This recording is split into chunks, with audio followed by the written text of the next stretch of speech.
Want bigger results with less effort? Today, Joseph is going to show us how to harness the subconscious to hard things feeling easy. Stay tuned for 5 actions that you could use this week. Now, welcome to The Advisor with Stacey Chillemi, where insight becomes action. You're going to learn about the subconscious, what it actually does, how to reprogram beliefs that block your progress, and how to design your day for effectiveness and momentum. Now, Dr. Joe, I am so excited to have you on the show. Welcome. Say hello to everybody. Tell a little bit everybody about yourself and, and what you're all about.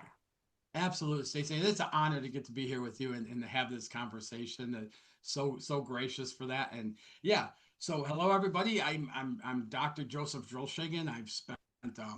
I grew up in Detroit, Michigan, in a very low income family and stuff, and so that was a lot of my conditioning and stuff.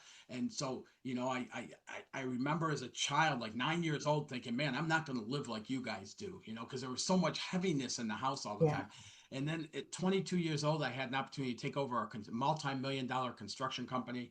I didn't have to pay anything. It was just going to come out in like the next 6 years, a percentage share revenues and such. And 3 days after that biggest opportunity of my lifetime felt like came about is I rejected it and said no. And I couldn't understand why, but what I figured out is because I felt guilty because I didn't work hard enough to what I thought hard enough was to earn that opportunity. And that opened up the doorway to what's now been almost a 4 decade search and trying. It started out trying to fix myself and understand it, and through all kinds of processes into corporate America, into sales, and from the ground floor in sales up to a VP of sales, and then helping company organizations in bankruptcy back to profitability, and the whole time trying to figure out what was wrong with me. Right. And today, now, the creation, I say the creation of the SMT method, but it didn't come from me, it came through me. Mm-hmm. So there was something, there was a power greater than me that was leading Yeah. that force for that to happen. And today I get to help business owners, entrepreneurs, I get to help them rapidly scale revenues, but at this, while doing so, to have more freedom to live life fuller. Yes. I love that. I love that. Now, in plain English, what is the subconscious and how much of our daily behavior does it drive? Because I know you're very into the subconscious. Let's tap into the subconscious Sure. and why it's so important too. Sure. And to explain that, I have a model. Like, we have our conscious mind, right? It's the one where we notice the words we use, thought we entertain, what we think, what we desire, the things we want to achieve in life. That's all coming from the conscious mind. And then we have the subconscious mind. And the best way I feel I can explain this, Stacey, is it's like what I call it's like a motherboard that we have that Hmm. hosts all of our programming, all of our patterns, all of our belief systems, everything we've experienced, even things we may not have firsthand experienced, but Yeah. somebody of authority told us that, and that built into that network. And that subconscious, I say 85, there's studies showing up to 95% of the results we experience are directly tied to that subconscious programming. So Right. that means people who continue to struggle over and over and over financially for years or lifetimes, it's it, Yeah. it's not what they desire to do in their conscious mind, but their programming is leading that avenue. So they continue to take the same actions of that programming that keep them in that experience of lack, and then Yeah. to change that without understanding the power of the subconscious mind and having tools to shift that, to try to take an action that would lead to the other thing, is almost impossible to do, because all Right. of our brain, all the thoughts we hear in our head and everything else, are going to tell us not to do it, why not to do it, why it's the wrong way, everything else and stuff. So everything I do is based on setting up an avenue that we tap into the programming causing limitation, and then having the tools to quickly shift that programming. Yeah. So another way to explain this, I guess maybe shorthand, is all of our experiences are tied to our perceptions. Hmm. So if we're having experiences we don't want to have, then we have to look at our perceptions. Our perceptions are determined by the subconscious programming. So Yes. when we identify what we don't want, we can go back into the subconscious and quickly reprogram that now, which changes our perceptions, which instantly impacts our what we're experiencing in our life. Oh, I will love that. Now, where do those automatic programs come from? Is it repetition? Is it emotion? Is it environment? it, you and I were talking. I mean, we start out with our parents, right? Or most of us, or whoever the Yeah, caregiver is, and stuff like that. And they're right. telling us right from wrong. They're teaching us Hmm. our beliefs. They bring us to church and they tell us who God is and who God isn't, and who we are in relation, and all that. And then we go into school. We're all go through the same class the same way and everything else. And we use the analogy in our conversation about how, like, if we're both in algebra class and we're Yeah, given an algebra problem, if I go through every step they showed me to go through and I get the correct answer, then I get full credit. If you, right, on the other hand, have some creative process and you're able to skip those steps but still get to the correct answer, you get marked down. So right. even our systems of things like that are not celebrating or honoring the individuality, the creativeness of the individual, and things like that, actually knocking it down to follow the robotic processes. Exactly. Oh, that's so true. It's so true. And it holds people back. It really does. Yeah. Now, why willpower alone? When willpower alone fails, when our identity and our beliefs don't match our goals, what happens and how do we actually overcome that? You know, I'll tell you my personal opinion about that, okay? Willpower is really connected to our authentic self, who we really are. Hmm. Living through that authentic self of who we really are, we have endless amounts of willpower that tie us into, God, universe, like, intuition, imagination. All of that stuff is tied into it. But what Yeah. happens is, as this programming is happening, we're getting away from our authentic self and start living this robotic way that we all follow the same process. We see that a lot in the one size fit all type of programs and type of teachings and things like that, right?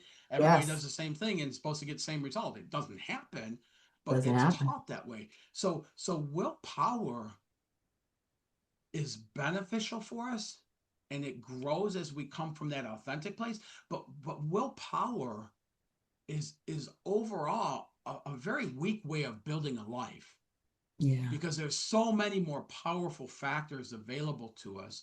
And I can get into spirituality, I'm a Christian and things like that, but universal, whatever it is, that are so much more powerful for us to connect to. Because what we Yeah. do is we spend so much time building, trying to build and build to build our willpower and build our strength and our the amount of time we go at it and how hard we go at it and everything else, and it actually produces less results than getting into that flow and Hmm. allowing it. you Yes. know, Being a Christian like I am, it took me a long, long time to understand. For a lot of my life, I was trying to do God's work. Yeah. I was trying to figure out how I build this business, or how do I attract clients, or how do I get on stages, or how do I write books, or how all this stuff and everything else. And I was asking the wrong questions and just kept running into dead ends. And even things I accomplished, it's almost by the level I accomplished them when I got done, it was like, was that even worth it really, for how exhausted and beat up? And today I get to live in a place where I'm in that flow and I'm allowing things to happen for clients to show up. I'm allowing actions that I take today to Yeah. be intuitive actions rather than coming through my mind. We so Right. often want to use our logical mind to figure out those things. It's not our job to do that. Yeah. It's so true. Oh, that's so, so true. Now, how do we notice a limited belief in real time? What signals should listeners look for? That's a great question. So one of the things is when we want to do something, when we want to achieve something, and we come to our actions that we're going to take and things like that, and we get ready to take that action, and something's stopping us. Procrastination is a great way to notice conditioning is going on. Fear Yeah. is another great way to notice conditioning going on. So we have the comfort zone and all of that, right? And whenever we step out the comfort zone, there's going to be a little bit of fear, right? During Yeah. COVID, I took up hang gliding. My first run off a 10,000 foot or 2,000 foot mountaintop was strapped to a hang Wow. glider. It was probably about the highest level of fear I remember feeling in life, but Yeah. so those things are like that with our comfort zone, but there's fear in going through and running off that mountain, and then there's a fear that stops us and halts us. That will typically always be some kind of subconscious conditioning trying to keep us safe, really, is what it's doing. Yeah. Oh, that's so true. Now, do you have a quick story where a small belief shift created an outsized result? Oh, I have endless stories.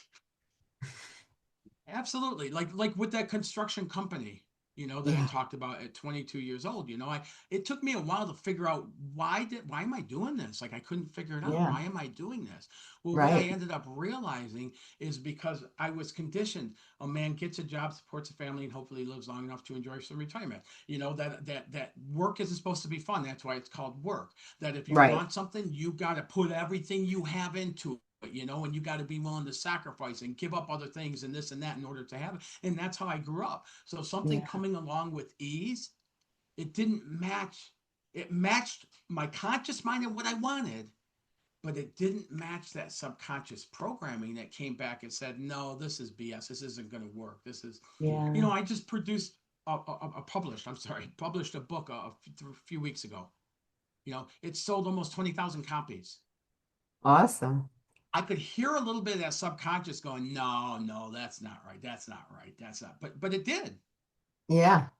So things like that we can start noticing them, and even with that, as I'm working with clients, what I love about what I do is I help somebody work on the thing like the construction company, and that helps open them up, and they start achieving these things. But they've also learned the process. So now later on, when something comes up like the books, it's Yeah.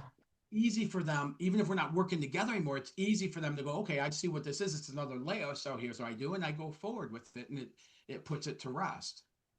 Wow.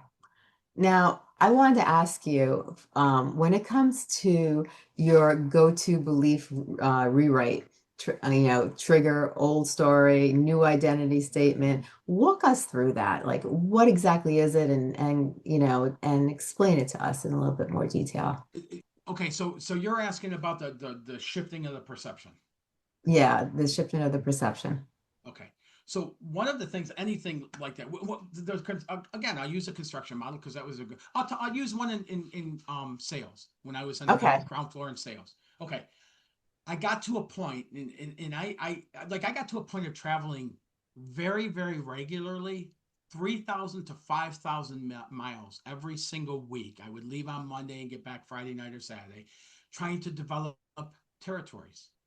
And I Yeah. mean, I would be running and gunning the whole time. And in doing so, I would actually not even get hotels sometimes because I would sleep on the side of the road and then drive to the next area I was going to for the next morning and start making calls and things like that and stuff, and I was barely scraping by to the point when I'd be out doing that, and that anxiety is going of, man, they're going to let me go because I'm not Yeah. producing, and that would drive me to go even harder. So there's dis-ease, sickness, illness, things like that come from that. And I Yeah. started doing those things. Well, as I started learning more about the subconscious and more, and it simultaneously about the flow, Hmm.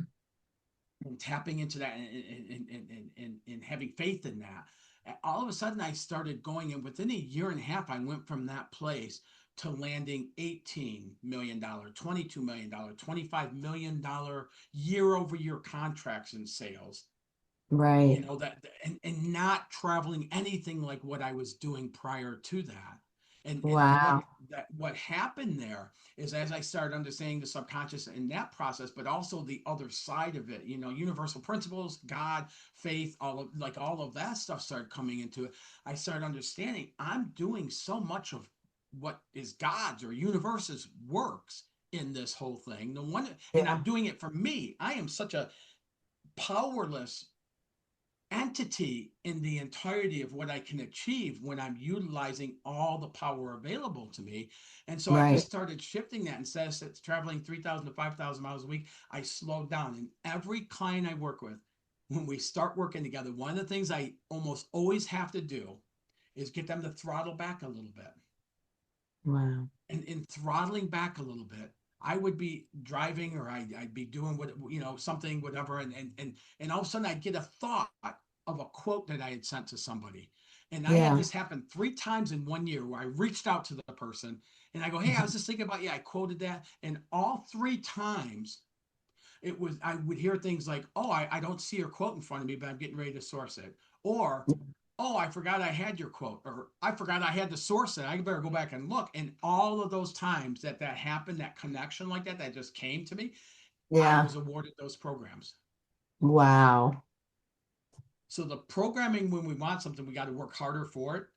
And Yeah. if it's not working, we got to give it more. Actually works in the opposite because it shuts off that flow.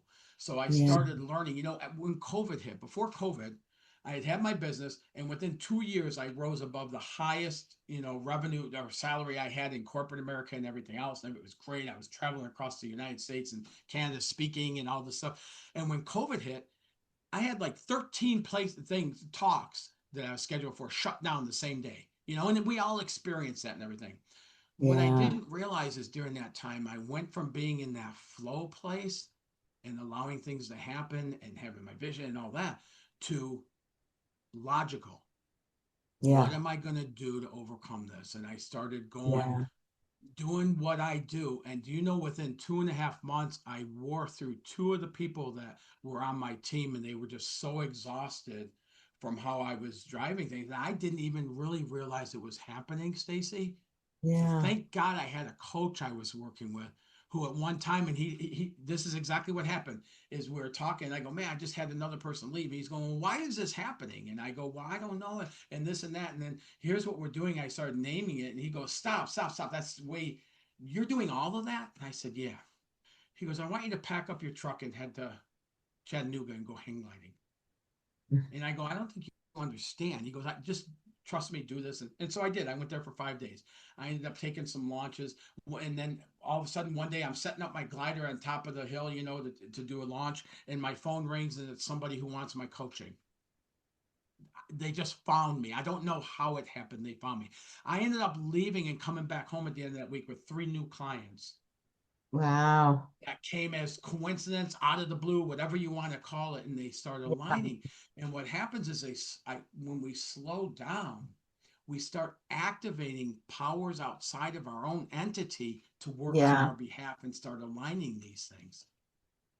Wow. Yeah. So basically, you know what it is stop listening to your frontal lobe, stop listening to the conscious, and just let go and start focusing on your gut and your heart and your inner self, and let the Mm-hmm. universe and let your spiritualness, guide you in the direction that you're supposed to go into, because that's what we are meant to be in, those directions. And if we listen to what our head says, our head's going to tell us what society, what we've learned from what we see. And we've talked about that before the show. What we see, and we tapped into that, is basically what people have taught us our entire lives from the moment we came down the fallopian tube. Everybody, parents, teachers, Yeah. managers, bosses, everybody, everybody has told us what is right and what is wrong. But if we tap into our subconscious, and we tap into our spiritualness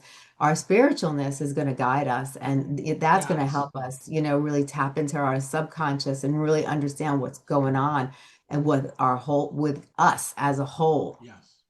Anytime I talk to somebody, that was very, very well said, Stacey. Anytime I talk to somebody, a client or somebody, and they're frazzled and they're like, chaotic and everything else, I know what's happening is they're living through their logical mind. There's a Yeah. purpose for our logical mind. Yes.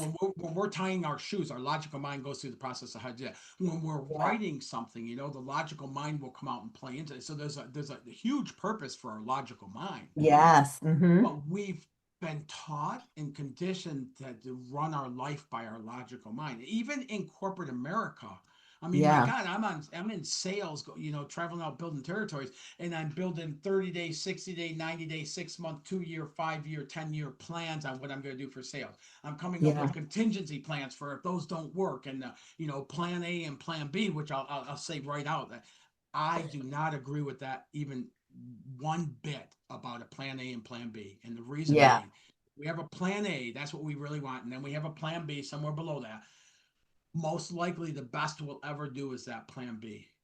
And Yes. I'm all about let's go for the gusto. We got this opportunity to do this one time in our life. Let's do this now, you know. And but that logical mind, we allow it to run our life. Yeah. And the other important part is our authentic self, our heart, spirits, soul, creativity, all that stuff is coming from a place of connectedness.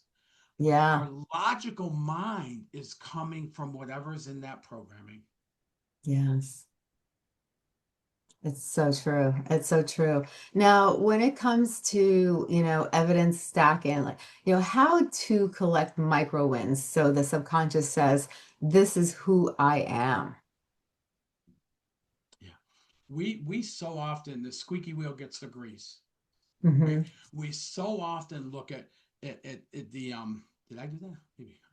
But we so often look at the problems that we're facing and everything else. The company I helped go from bankruptcy back to profitability. We used to get together 5 days a week for an hour to 2 hours, and we would. I don't know where all these things are floating up on yours. I'm not seeing any on mine. So, anyways, we for an hour and a half to 2.5 hours, we'd sit in these meetings, and it was just complaint after complaint after complaint. And something inside me said, "Man, start talking about what's going good," And I would bring it up, and people would laugh at me, and they call me Mister Over Optimistic. But about a month and a half to 2 months into it, finally, I was really aggravated with it, and I didn't even know why I kept bringing it up, And so I finally go, Yeah. "Man, is there anything going good?" And one of the guys that deals with the small parts and finishing for what we did, he talked about how they had a high scrap rate on parts, and they made this one change, and it brought it down to like less than 15% scrap from like 40%, whatever. I don't remember the numbers exactly. Yeah. All of a sudden, the guy on the other side of the room who handles the big parts, he goes, "Wait, what happened there? What's that?" And so he told him again. He goes, "Oh, we got to talk outside of here." He goes, "Because we're having similar scrap for the same reason, and it's in Right. the 30 percentile." After they talked, a few days later, he started implementing it. Their scrap went down into the single digits. And Wow. then people started catching on a little bit about what I was talking about. And so when I'm doing a mastermind or speaking, when I'm doing even every single client, we start by talking about the win. So again, going back to the squeaky wheel gets the grease, the way I operate on that is we start shifting the squeaky wheel from being our problems to our blessings. Hmm. And we start putting more attention on what's going good. When you accentuate the positives, so many negatives will take care of themselves without you doing anything about them. Oh, I love that, because that's something that a lot of people don't grasp. A lot of people do the complete opposite. They focus on the negative and, and they're not even looking at the positive. And there's so many positives to be to observe.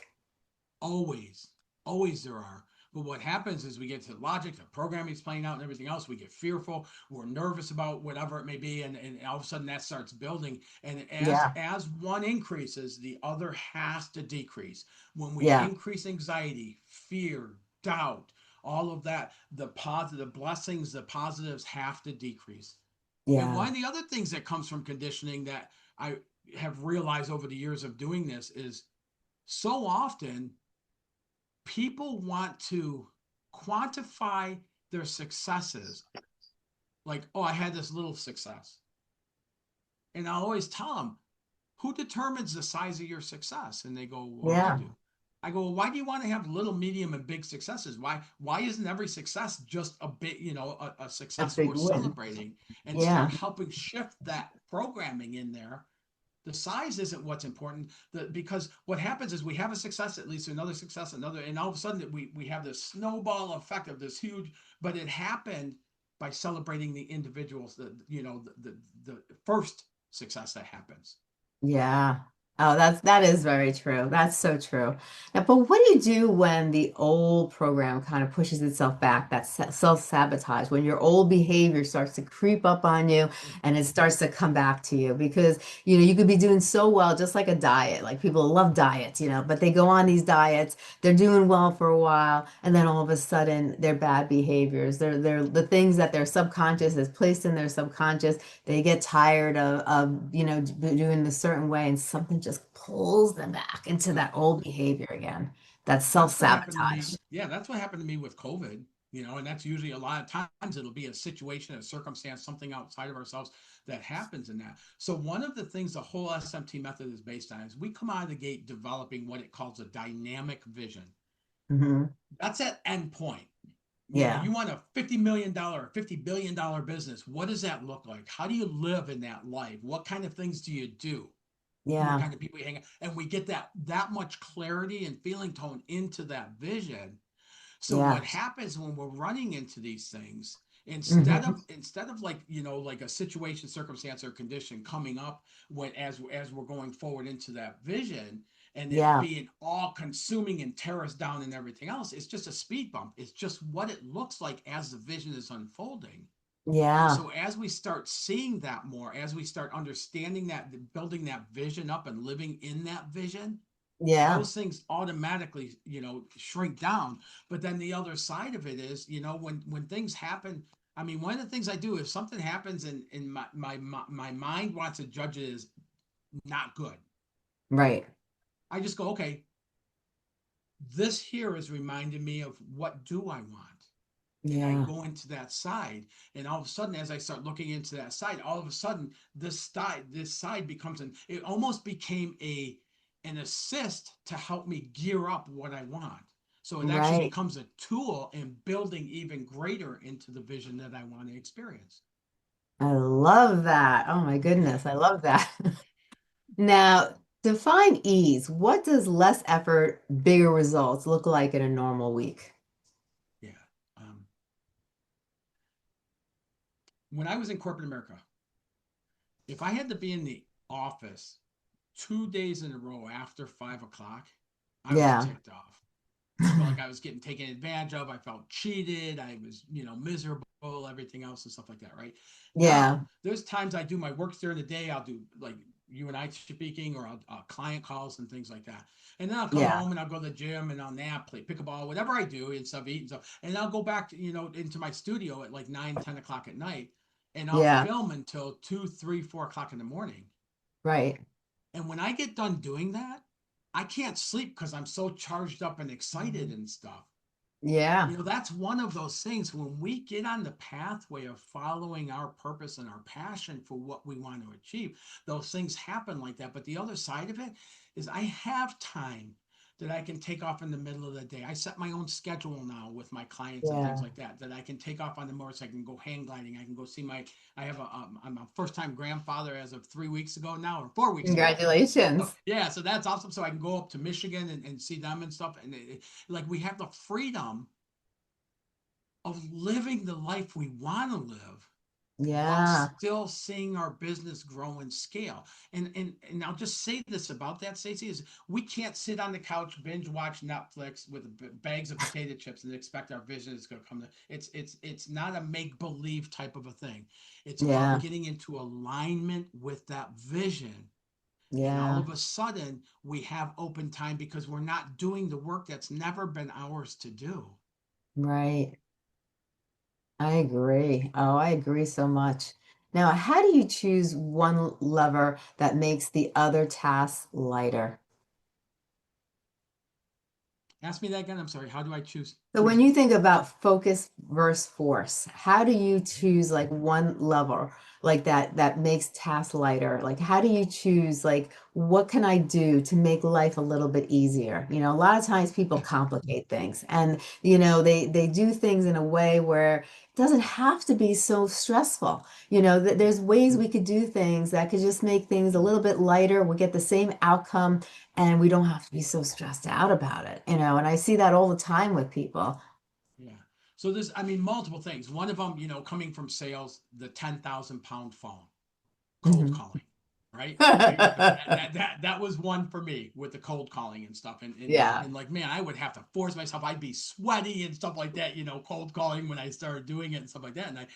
But I knew I had to do that because I had contact people to go set up the appointments, all the yes, stuff and everything else and stuff. But man, it was so hard for me to do. And I came upon this thing where I started making it a game.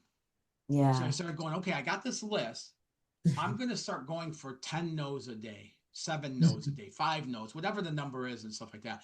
And so I would call and I'd be going, they go, no, we're not interested. I'd hang up and check the box. There's 1, 2, Right. 3. All of a sudden I get somebody that goes, yeah, I'd be willing to talk to you. And there's almost a thing in my mind that goes, dang it, I wanted to get another check mark. And it becomes a game like that. I'll tell you another area, and I don't know how to tell you this without truly telling on myself. So I'll tell you one other one. All right. I'm pretty organized in most areas. Yeah. It comes time with my receipts and all the stuff for taxes and everything else. I have a big console in my truck that's filled with Hmm. receipts. I used to. I have a desk drawer at this office that has Hmm. receipts, and I have a desk drawer in another office that has receipts in it. So at the end of every year, I've literally had to have my accountant postpone doing taxes and stuff because, and then pulling it all together was such a huge thing for me to do and everything that I was like, okay, I'm not going to do it, and I'll keep postponing it, and I'll keep, and you know how those things wear on us and stuff, and wear us Oh down yeah. and stuff like that because we know it's there. And so I finally came up with this thing: if I have to do them every year, so how can I change this? And Yeah. you know what I did, Stacey? I started focusing on the moment I hit the send button, where everything goes to the accountant, and I'm done for the year. So the Hmm. first year I looked at like that, I pulled all the stuff together. I organized everything, which took a few hours, and I was done Yeah. for the day. And the next day I went back month to month, started on training and things like that and stuff. And then I ended up, and this is the reason why I won't get a bookkeeper to do this for me, because it helps me learn and grow through it. And so then I Yeah. ended up, okay, the second year, then I was like, okay, well, what if I just every month just dump all the receipts into one envelope in one place, and then and I mostly did that and stuff, and that helped. And then I was like, okay, now what if I take it at the end of the month and I put them in there, and I put what's gas, and separate them out by meals, gas, hotel, whatever it is, and separate them. And now at the end of every year, I have 12 envelopes, and I pull out January and I take it out and I go through the different things and enter them in and stuff like that. And then I'm done with it. But the whole focus is on hitting that send button. Now, nothing changed in my process Yeah. other than I focused on the win when I hit Yeah. that send button. And so many of my clients, when we're talking about, I have so many business owners who have never spent Yeah. time in sales, and they want to hire salespeople. And I tell them, you don't know whether somebody's BSing you or not unless you spend some time in that. So Yeah. I'm always a huge advocate. If you're a business owner, you need to spend time in that area to do. And so in doing that, helping them come up with ways of doing it. I've worked with quite a few realtors who they go get their license, and then they go get with a broker, and all of a sudden they have this whole thing they have to do in order to be successful. What I Yeah. do is help them hone that down to the things they like. And I'll give you a Right. really quick example. You ever Hmm. see a social media live and you can Yeah. tell the person doesn't want to be there? Oh yeah. I feel in my heart for them that I can't watch it. Yeah. Now you ever see somebody doing a live in their home, Hmm. and you watch it and you get more out of that and stuff. So what I Yeah. do is I help anybody I work with identify what are those things that are home for you, and let's figure out how we can do those more. Right. I have clients of mine who have built their business and other coaches and stuff like that, and they don't do any social media on a regular basis. They don't have the long email list. They have their avenue that they follow, and it brings them joy and delight and recharge and creativity and all that by doing it their way. Yeah. That's great. And that's such a great point also. Now, when it comes to boundaries, what do we stop doing so the subconscious isn't constantly triggered? Well, we're constantly feeding the subconscious. Yeah. So we're either feeding it what we want to feed it, or we're feeding Hmm. it what we don't want to experience, one or the other. So it's Yeah. constantly, so really, and again, the based on my program is when we identify, we can't do anything about anything until we can identify something's not the way we want, right? So it's Exactly. geared to identify those limitations coming from the subconscious. And like I said, we have ways of knowing what those are, whether it's procrastination, fear, anxiety, doubt, so many ways. And so once we identify it, then we can go in there and we can realign that. Now I've given you some examples on some things I've done, but every one of my clients, we do, similar things. It's just based on them. Like with the Yeah. taxes and hitting that send button, that got me to do it. Playing the game with picking up the phone, that got me. So we start doing, in doing that, now all of a sudden we're realigning the Yeah. programming in the subconscious. And so now that's the voice we hear in our head. And that's what's coming up with determining our perceptions, which then impacts the experiences we have. I love that. I love that. Now, Dr. Joe, listeners were promised five concrete actions. What are your five for the next 7 days that you could help people actually start to learn how to not focus so much on what they consider their reality, their world, and start really focusing on the inner self, yeah, their spirituality, what their gut is saying, what their heart's saying, what their Yes. subconscious is, is holding, to get more recognized with those things. People are listening to you, it sounds great. How do they begin? Like, what are some tips for the next 5 days that they could do to get them on that track where they could not so much worry about like, oh my God, I got to do this, I got to do that, oh, I haven't, I can't, I don't know, this is not right, that's not right at work, Yeah. and think about, all the great things. What's your startup? Number one, I don't have anything written on here. I just wanted to do that because I thought it would look cool, Stacey. The very first thing, take some time, find some quiet time, calm, whatever, and identify what is it you really want. If you're in a Yeah, business and you want to grow your business, what do you want to grow your business to? Not just the number like that you want to achieve revenue wise. What does your team look like? What's the environment look like? How do you interact with each other? What is that? How does that impact your home life and your personal life and your friendships? Like looking at that whole thing is developing that vision, is yeah, get clarity, a lot of clarity on what it is you really want, yeah, and then the feeling tone, attach the feeling tone. I typically will tell people write it. I'm not big on computer and stuff like that when we write by hand, the whole thing of yeah, transcribing and stuff like that, but write it down, but get a lot of clarity. Allow yourself to tap into our imagination. Part of our robotic teachings is that we shut down the imagination, because if you're living a robotic life, the more robotic it is, the less your imagination can play into that. So it's yeah, tapping in and opening up that imagination. That is number one. Get a clear vision of what it is you want. What does it look like and what does it feel like? Make sense? makes sense. That's number one. Number two is start noticing, paying attention to what you're noticing. Like notice what you're noticing the thoughts you're having versus the situation you're in and things like that. Start Yeah, noticing if you know you have something to do and your procrastinations, start noticing that, because you can't experience anything different that you don't notice. So when we live subconsciously, like Wallace Waddle says, yeah, is when we're living subconsciously, we just, there's nothing at all we can do. We're just victims of that conditioning. So start yeah, noticing what you're noticing. Start noticing, like from a conscious standpoint, how do you talk about yourself? Or what's your overall outlook towards the world in your life? Or what do you think is possible for you? Like start noticing those things, yeah, because they could be such huge indicators. I met a woman one time. She was 85 years old when I was started this out doing personal transformation. She came to one of my live workshops in Iowa.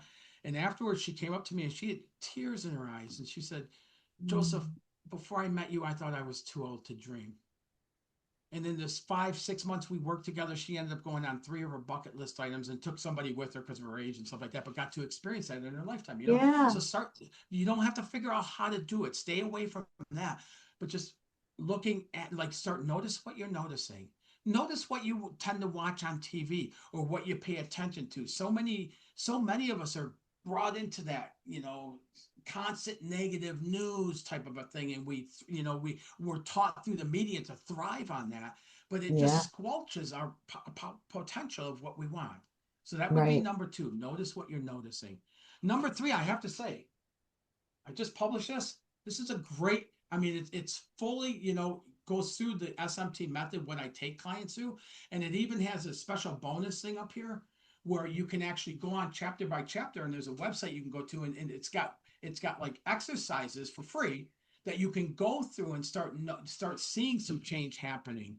That would Yeah, be an avenue. Some other avenue that helps you of what you want to do now you're noticing what you're noticing is how to shift those things. right. Like an action you can take to learn how to bring about change in that area. That would be number 3. Number 4, I would say slow down. Slow down your pace. Like I was saying before, Stacey, if things aren't working, we're programmed to go harder and faster and more hours and everything else. Go the opposite for a little bit and see what ideas come up for you, or what you Yeah, actually overhear at a coffee shop, or whatever it is that you overhear. So slow down, the 4th one. And the yeah, 5th one, if you're not enjoying what you're doing, we're so often look towards end results. yeah, If you're not enjoying what you're doing, you're probably not going to hit that end result that you got marked that you want to hit.